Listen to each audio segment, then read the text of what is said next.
Episode 2 में हम देखते हैं कि जब लांतियान अपने रूम में वापस आता है तो योंगजी से पूछता है कि क्या तुम सोंग चाचा नाम की किसी लड़की को जानते हो। चाचा का नाम सुनकर लांतियान के चेहरे का रंग उड़ जाता है। फिर दूसरी तरफ हम देखते हैं चाचा भागते हुए योंगजी को उसका फ़ोन देने जाती है। योंगजी उससे अपना फ़ोन वापस लेता है और उसे वेडिंग ड्रेस में देखकर उससे पूछता है कि क्या तुम किसी वेडिंग से भाग कर आई हो। तो सोंग चाचा उसका कोई जवाब नहीं देती। तो योंगजी कहने लगता है कि तुम्हें मुझे पहले बता देना चाहिए था, मैं अपना फ़ोन तुमसे फिर कभी ले लेता। उसके बाद चाचा योंगजी से पूछती है कि लांतियान कहाँ है, जिस पर योंगजी कहता है कि तुम लांतियान के आखिर पीछे पड़ी क्यों हो। तो सोंग चाचा बताते हैं कि लांतियान से ही मेरी शादी हो रही थी पर वो वेडिंग हॉल में आया ही नहीं। तब योंगजी कहने लगता है कि तुम ज़रूर किसी और लांतियान की बात कर रही हो, क्योंकि जिस लांतियान को मैं जानता हूँ मैंने उससे तुम्हारे बारे में पूछा लेकिन उसने कहा कि मैं किसी सोंग चाचा को नहीं जानता। उसके बाद योंगजी अपना फ़ोन लेकर वहाँ से जाने लगता है पर तभी सोंग चाचा को चक्कर आ जाती है और वहीं गिर जाती है। उसके बाद योंगसे चाचा के साथ एक बेंच पर बैठ जाने से पहले योंगसे कहता है कि मेरा दोस्त लांतियान कभी भी ऐसा नहीं कर सकता और अगर वो शादी भी कर रहा होता तो मुझसे ज़्यादा बेहतर कोई नहीं जान सकता था। वहाँ से कुछ दूर जाने के बाद योंगसे के चेस्ट में अचानक से दर्द होने लगती है और वो सोचता है कि शायद ज़्यादा स्विमिंग करने की वजह से दर्द हो रही है। उसके बाद हम देखते हैं कि शाम को लांतियान योंगसे को अपनी एक फ्रेंड और लैम्पिंग स्विमिंग चैंपियन युगी से मिलवाने लेकर जाता है। उसके बाद वो सब लोग आपस में बैठकर बातें करते हैं। अगले दिन लांतियान योंगजे को अपने साथ हाइनान में लेकर जाता है। वहाँ पर वो लोग लांतियान के रिजॉर्ट में जाते हैं। लांतियान उसे बताता है कि वो लोग इसी रिजॉर्ट में अपनी स्विमिंग ट्रेनिंग करेंगे। योंगजे ये सुनकर बहुत ज़्यादा चौंक जाता है। इसके बाद योंगजे से पूछने लगता है कि हमारा कोच कौन होने वाला है।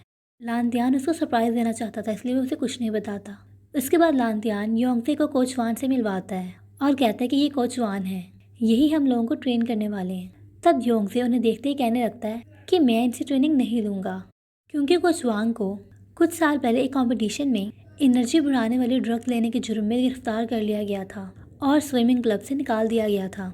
लांतियान उसे जाने से रोकता है। तब योंगजे वहाँ पर खड़े बाकी लोगों को कहने लगता है कि मैं ऐसे नौसिखियों के साथ और ऐसे आदमी के साथ काम नहीं करूँगा। इसके बाद योंगजे वहाँ से नाराज़ होकर चले जाता है। बाद में लांतियान कोच वान से अकेले में बात करता है और कहता है कि योंगजे ऐसा नहीं है, मैं योंगजे को अच्छे से समझाकर वापस लेकर आऊँगा।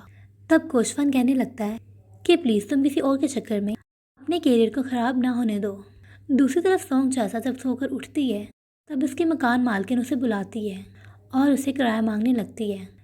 चाचा कहती है कि जैसे ही मेरा पेमेंट होगा मैं आपको किराया दे दूँगी, पर उसके मकान मालकिन कहती है कि तुमने पिछले महीने भी पैसे नहीं दिए थे और अगर इस हफ्ते तक तुमने पैसे ना दिए तो मैं तुम्हें इस घर से निकाल दूंगी। बाद में लांतियान योंगजे को योगा के पास लेकर जाता है और कहता है कि तुम्हें योगा के साथ एक स्विमिंग का मुकाबला करना होगा और अगर तुम इस मुकाबले में हार गए तो तुम्हें कोच वान के साथ ट्रेनिंग करनी होगी। योंगजे बहुत आसानी से इसके लिए मान जाता है। स्विमिंग के मामले में योंगजे अपने आप पर बहुत ज़्यादा यकीन करता था, यानी वो ओवर कॉन्फिडेंट था। और फिर हम देखते हैं कि वो योगा से हार जाता है, लेकिन फिर भी वो अपनी हार एक्सेप्ट नहीं करता और एक और मुकाबला करने के लिए कहता है। उसके ना हार मारने वाले एटीट्यूड को देखकर योगा कहने लगता है कि तुम्हें कोच वान के पास ज़रूर जाना चाहिए, मैं उन्हें बहुत अच्छे से जानता हूँ और तुम दोनों बिल्कुल एक जैसे हो। तुम दोनों में एक चीज़ कॉमन है कि तुम दोनों कभी भी हार नहीं मानते। शाम को घर में योंगजे इसी बात को सोच रहा होता है जो कि उससे योगा ने कही। तो तभी उसे लीबाओ का कॉल आता है। योंगजे बाद में लीबाओ से मिलने जाता है।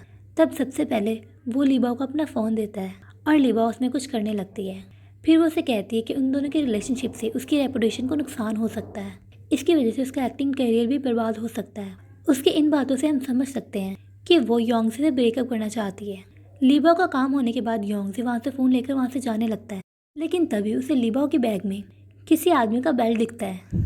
तो योंगजे उसे कहता है कि तुम्हारे रेपुटेशन और तुम्हारे कैरियर को मुझसे तो नहीं बल्कि तुम्हारे उन आशिकों से ज़रूर खतरा है जिसकी बेल्ट तुम्हारे बैग में पड़ी है। ये सुनकर लीबाओ ऐसे एक्ट करती जैसे वो कुछ जानती ही नहीं है। अगले दिन लांतियान योंगजे को कॉल करके कहता है कि हमें जल्दी के लिए हाईलाइन के लिए निकलना है, पहले तुमने मुझे बहुत इंतज़ार करवाया है इसलिए अब जल्दी से आ जाओ। जिस पर योंगजे से कहते हैं कि ऐसा मत कहो, अगर तुम अपने गर्लफ्रेंड का इंतज़ार कर सकते हो तो थोड़ा इंतज़ार अपने दोस्त का भी कर लो। ये सुनकर लांतियान का मूड चेंज हो जाता है और वो जल्दी से कॉल रखकर अपने फ़ोन से सोंग चाचा का नंबर डिलीट कर देता है। अगले दिन वो हाईनाइन में अपनी ट्रेनिंग करने के लिए पहुंचते हैं। तब कोच वान सबको 50 मीटर स्विमिंग करने के लिए कहता है। तब योंगसे उन्हें देखकर कहता है कि ये कितना अनप्रोफेशनल है, हमने तो अभी तक वार्म अप भी नहीं किया। पर इसके बाद भी वो सबके साथ स्विमिंग करने लगता है और आसानी से सबको हराकर खुद जीत जाता है। तब कोच वांग किसी और को इस गेम का विनर अनाउंस करता है। तब योंगसे कहता है कि सबसे पहले तो मैं पहुंचा था, तो विनर भी ऑब्वियसली मुझे ही होना चाहिए। जिस पर कोच वांग कहता है कि तुम सबसे तेज तो हो, पर स्विमिंग में स्पीड से ज़्यादा क्वालिटी मैटर करती है और क्वालिटी की तुम में बहुत कमी है। तब योंगसे कहने लगता है कि तुम मुझे ये कहने के लायक नहीं हो। तो कोच वांग कहता है कौन किसे क्या कहने के लायक है ये तो वक्त बताएगा, मैं जो कहूँगा तुम्हें वही करना होगा। उसके बाद कोच वांग उसे बेसिक एक्सरसाइज करने का कहता है, जिस पर योंगसे कहता है कि मैं वो सब नहीं करने वाला, वो सब नौसिखी करते हैं और मैं एक प्रोफेशनल स्विमर हूँ। तब कोच वांग सबको पास बुलाकर कहने लगता है कि तुम सब में से अगर किसी एक ने भी मेरी बात नहीं मानी तो इसकी सज़ा तुम सबको मिलेगी। उसके बाद कोच वांग उन सबको एक पनिशमेंट देते हैं। उन्हें एक साथ पानी की 2 बोतल्स लेकर बीच और रिजॉर्ट के पास तक 1 घंटे के लिए बिना रुके दौड़ने के लिए कहता है। दूसरी तरफ सोंग चाचा अपने लिए एक नया घर ढूंढ रही होती है, पर सभी घर उसके बजट से ऊपर और बहुत ही ज़्यादा महंगे होते हैं। पर थोड़ी देर बाद उसे लान तियान की सिस्टर लाशिन का कॉल आता है। उसके बाद सोंग चाचा लाशियान से मिलती है और उसे बताती है कि इतने सालों में बहुत कुछ हो चुका है। उसकी फैमिली की कंपनी बैंक करप्ट हो गई और उसके फादर की डेथ हो गई और इसकी वजह से उसकी मॉम को इतना बड़ा शॉक लगा कि उनकी याददाश्त चली गई। उसकी मॉम को 2 साल में हुआ कुछ भी याद नहीं। वो तो इस बात को भी भूल चुकी है कि सोंग चाचा के डैड की मौत हो चुकी है। उन्हें ऐसा लगता है कि सोंग चाचा के डैड किसी और कंपनी में काम करते हैं। और उसके बाद सोंग चाचा लांतियान की बहन को लांतियान के बारे में और उस वेडिंग वाले इवेंट के बारे में बताती है, जिसमें लांतियान कभी आया ही नहीं। लाशिन ये सुनकर कहने लगती है कि मुझे तो इस बारे में किसी ने कुछ भी नहीं बताया और कहती है कि लांतियान तो इस टाइम हाईलाइन गया हुआ है। दूसरी तरफ सब लोग योंगसे की वजह से उस पनिशमेंट को पूरा कर रहे होते हैं और वो लोग इतना दौड़ने की वजह से इतना ज़्यादा थक जाते हैं कि वो लोग थक हार एक एक कर ज़मीन पर गिर जाते हैं। बाद में वो लोग एक दूसरे को पकड़कर किसी तरह एक बार में पहुंचते हैं। वहाँ पर वो लोग जियांगशी के साथ मिलकर बियर पीते हैं और अपनी ट्रेनिंग का फर्स्ट डे सेलिब्रेट करते हैं। इसके बाद अगले दिन हम देखते हैं लांतियान की बहन के कहने पर चाचा हाईनाइन पहुंचती है। वो यहाँ लांतियान से मिलने के लिए आती है। दूसरी तरफ ट्रेनिंग रूम में कोच वन कहते हैं कि हमारी टीम में से कुछ लोगों को नेशनल कंपटीशन में पार्टिसिपेट करना होगा। तब योंगसे कहने लगता है कि मैं तो ऐसा कुछ नहीं करूँगा, मैं तो एक इंटरनेशनल स्विमर हूँ, ये स्टैंडर्ड लेवल की स्विमिंग मुझसे तो नहीं होने वाली। तब कोच वांग उसे कहते हैं कि अभी तो मेरे टीम में हो, इसलिए तुम्हें वही करना होगा जो मैं बोलूँगा। मेरे लिए तुम एक नॉर्मल स्विमर हो, मैं तुम्हें किसी भी इंटरनेशनल स्विमर के तौर पर नहीं जानता, तुम्हें अब शुरुआत से शुरू करना होगा। और योंगसे बेचारे को उसकी बात सुननी पड़ती है। उसके बाद कोच वांग उन सबको 200 मीटर्स स्विमिंग करने का कहता है। दूसरी तरफ चाचा लांतियान के रिजॉर्ट में पहुंच जाती है और वहां के रिसेप्शन से लांतियान के बारे में पूछती है। तब उसे पता चलता है कि लांतियान इस रिजॉर्ट का ऑनर है और वो यहाँ पर स्विमिंग ट्रेनिंग करने के लिए आया है। ये सुनकर सोंग चाचा चौंक जाती है और कहती है कि वो बाद में वापस आएंगे और इसके बाद सोंग चाचा स्विमिंग पूल के लिए जाने लगती है। दूसरी तरफ योंगसे स्विमिंग करने के बाद स्विमिंग पूल के वॉशरूम में नहाने के लिए जाता है। जब चाचा स्विमिंग पूल के पास आती है तब उसे वहाँ पर कोई भी नहीं दिखता, इसलिए सोंग चाचा बाथरूम की तरफ जाने लगती है। तभी योंगसे शावर कर रहा होता है और अचानक से उसका शावर बंद हो जाता है। फिर वो आवाज़ देकर पूछता है कि क्या कोई बाहर है।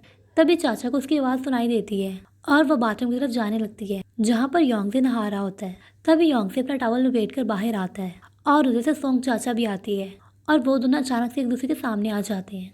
उसे अचानक से देखकर योंगसे इतना ज़्यादा डर जाता है कि वो अचानक से पलटता है और पलटने की वजह से उसका सर दीवार में लग जाता है।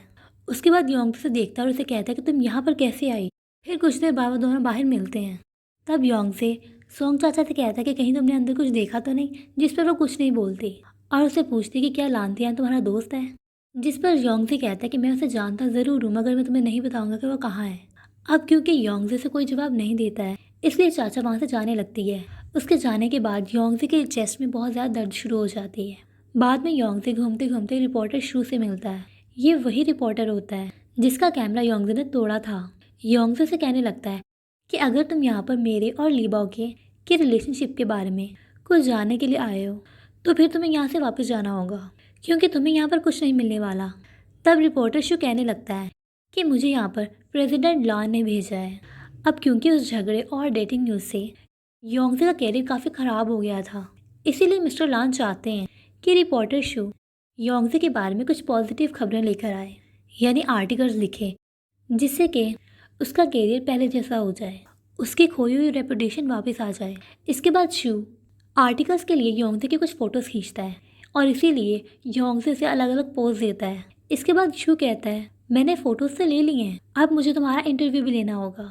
जिस पर योंगजे कहता है कि मेरे पास इन सब के लिए टाइम नहीं है, और अगर तुम चाहो तो मुझे अपने क्वेश्चन ईमेल कर सकते हो, और अगर मुझे टाइम मिला तो मैं उसका जवाब दे दूंगा। योंगजे वहाँ से जाने लगता है। तब शू से कहता है कि किसी ने मुझे बताया था कि तुम्हारे फ़ोन में एक ऐसा वीडियो है जिसे एडिट करके मैं ये बात प्रूव कर सकता हूँ कि तुम और लान तियान एक दूसरे के साथ रिलेशनशिप में हो। तब योंगजे कहने लगता है कि ये तुमसे किसने कहा, ये सब बिल्कुल झूठ है। जिस पर शू कहता है कि मैं तो ये सब तुम्हें नहीं बता सकता कि मुझे किसने बताया है, पर फिर भी मुझे भी तो ठीक से नहीं पता। इसके बाद शू वहाँ से चले जाता है। उसके बाद योंगजे अपने फ़ोन में जल्दी से एक वीडियो देखता है। ये वीडियो उसने तब बनाई थी जब उसने कुछ ज़्यादा ड्रिंक कर ली थी, और ये वीडियो उसने मजाक मजाक में बनाई थी, जिसमें वो कह रहा था कि लांतियान को लड़कियां बिल्कुल भी पसंद नहीं हैं। फिर वो सोचने लगता है कि अगर किसी ने इसको किसी तरह एडिट किया तो वो आसानी से इस बात को साबित कर देगा कि हम दोनों रिलेशनशिप में हैं, और सब लोग इस बात को सच समझने लगेंगे। फिर वो सोचता है कि रिपोर्टर शू के हाथ में ये वीडियो आखिर लगी कैसे, उसे इस बारे में कैसे पता चला, उसका फ़ोन किसके पास था। फिर उसे याद आता है कि उसके अलावा सोंग चाचा के हाथ में उसका फ़ोन गया था, और उसे सोंग चाचा पर शक होने लगता है। दूसरी तरफ सोंग चाचा रिजोर्ट की तरफ आते हुए सोचती कि उसे जाने से पहले एक बार लांतियान से मिल लेना चाहिए, इसलिए वो रिजोर्ट की तरफ जाने लगती है। तभी उधर से योंगजे भी आ रहा होता है, और फिर उन दोनों का एक दूसरे से फिर आमना सामना हो जाता है। योंगजे से रोककर पूछता है कि तुम कौन हो और तुम आखिर मुझसे क्या चाहती हो। तभी वहाँ से रिपोर्टर जो टैक्सी में बैठकर जा रहा होता है, तभी वो योंगजे और चाचा को एक दूसरे से बात करता देख लेता है। उधर योंगजे कहता है कि तुम्ही ने मेरा वीडियो चुराया था और रिपोर्टर को इस बारे में बताया। तब सोंग चाचा कहते हैं कि मुझे नहीं पता तुम किस बारे में बात कर रहे हो, तुम आखिर किस वीडियो के बारे में बात कर रहे हो, मुझे कुछ नहीं पता। और इसके बाद वो वहाँ से जाने लगती है, लेकिन तभी योंगजे उसका हाथ पकड़ लेता है और उसे रोक लेता है, और हम देखते हैं कि तभी वहाँ पर लांतियान भी पहुँच जाता है, जो योंगजे का हाथ पकड़ लेता है, और ये एपिसोड यहीं पर एंड हो जाता है। तो दोस्तों, आगे का एपिसोड देखना काफ़ी ज़्यादा इंटरेस्टिंग होगा। मेरे चैनल को सब्सक्राइब करना मत भूलिएगा ताकि आने वाले एपिसोड्स आप तक पहुँचते जाएं। Thank you for watching.